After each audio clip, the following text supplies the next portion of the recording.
Welcome back, everybody. Shadow Drone here. I'm adding a quick input on a device design that I just got done doing in 3D CAD and printed it out. And basically, I ran into one little issue. Since I got a whole lot of crap I got to put into this thing, I ran out of space inside the canopy. I got all the radios and all the NASA stuff in there. Unfortunately, I don't have room to put the long-range transmitter, so I have to figure out something with the long-range transmitter to attach it probably to the outside of the fuselage, maybe on the side or something, okay? But the main part that kind of screwed me is this.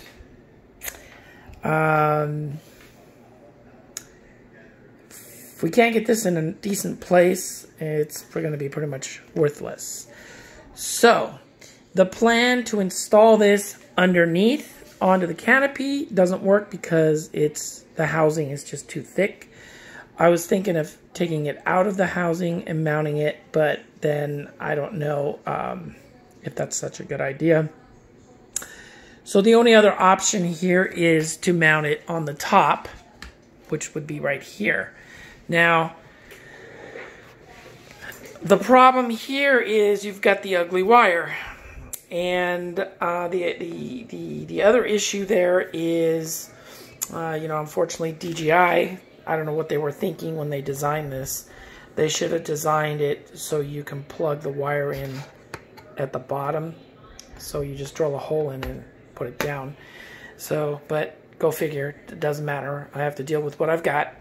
So I came up with a little idea. I made myself a really simple antenna mount, which you could see here, very simple. And I had some carbon fiber automotive wrap. And so I wrapped it to kind of make it look better, cleaner. And the way this baby works is I am going to cut a slot. I'm going to drill a hole big enough to allow the connector to go in and connect to the controller. And then this is raised exactly 5 millimeters. So when I place the antenna in here, okay, kind of hard to do this with one hand. Okay, it's an exact fit. Come on, really? Okay, so sorry guys. Anyways, so it fits in there like this, okay, and it's perfectly lined up, so it adds to the curvature, okay. And then the wire, there's enough room for the wire to slide underneath. See that? So it's flush mount. So this is basically all you see. Okay? And then I just mount it on like that. So this way I only have to drill a center hole large enough for the connector to go in, and then this baby can just be put on the top and you're good to go. And it'll be a clean mount. And there's still going to be enough wire left over underneath, so if in case I need to take the canopy off, there's enough slack to allow me to lift the canopy and get to the electronics underneath. But once this thing is buttoned up, there should be no reason for me to go in there for any purpose, since I'm going to mount the LED in an area where it's easy to dock the USB plug if I need to program it or anything like that. Now, this drone also has the BTU module on it. I purchased an extra BTU module that allows me Bluetooth access to the NASA version 2 controller. So I can actually, using a tablet, or in other words, my ground station, I'm able to remote into the drone itself, the NASA, and do the necessary calibrations on the drone without having to physically connect to it. So that's the Bluetooth module that I installed. So with that, it kind of gives me a little bit more versatility and I can do the adjustments while the bird is in flight. But you have to be careful with that. You don't want to end up doing something too crazy and then it, causes the bird to crash. Once I've got that set up, then I'm going to figure out a way to mount this, and I'm thinking of just making an L bracket that comes off the bottom level here, comes out and down, and then this will be attached here. And then the antenna would just stick downward for the video transmission. And it makes it easier to access the control buttons on this thing. So I can change frequencies and stuff like that. Not that I need to once it's set, but you never know. It just gives me access to it.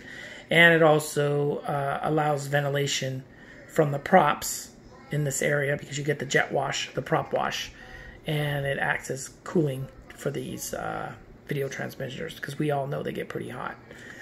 So anyway, that's where I'm at now. My props will be delivered today, hopefully within the next few hours. I went with carbon fiber 12-inch props, and hopefully they fit. And if they do fit and everything seems to look right, then I might be able to do a test flight tonight. We'll see. I'm still trying to figure out what kind of LEDs to use.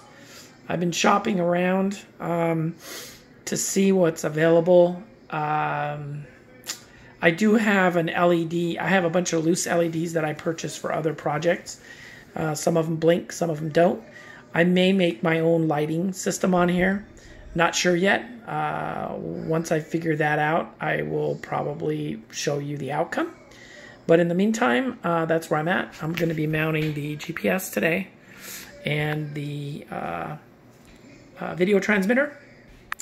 Unfortunately, the camera that I installed yesterday or the day before was defective. It was defective on delivery. It didn't work, so I pretty much had to send it back. Amazon is currently sending out another one, so that should be here by tomorrow.